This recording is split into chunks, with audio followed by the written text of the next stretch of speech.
বিশ্বনবী বললেন, নামাজের চেয়েও বড়, রোজার চেয়েও বড়, যাকাতের চেয়েও বড়, সাদাকার চেয়েও বড় একটা ইবাদত আছে, আমি কি তোমাদের বলবো না?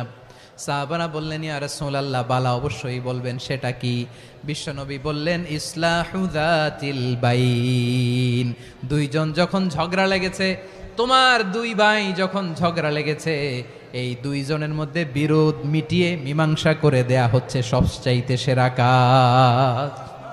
দুইজন ঝগড়া লাগছে, ইসলাহু যাতিল বাইন, দুইজনের মধ্যে মিলিয়ে দেয়া, এটা নামাজ, রোজা, সাদাকার চেয়ে বেশি সওয়াব। সুবহানাল্লাহ, এত আস্তে, হ্যাঁ? ওয়াত্তাকুল্লাহ ওয়া আসলিহু যাতা বাইনিকুম, সূরা আনফাল। আল্লাহ বলেন, আল্লাহরে ভয় করো, ঝগড়া লাগলে মজা নিও না, ওয়াত্তাকুল্লাহ, আল্লাহরে ভয় করো, ফাসলিহু যাতা বাইনিকুম, মিলিয়ে দিও। তাহলে আমরা মিলায়ে দিব, রাজি আছেন তো? তাহলে আমরা এক উম্মাহ।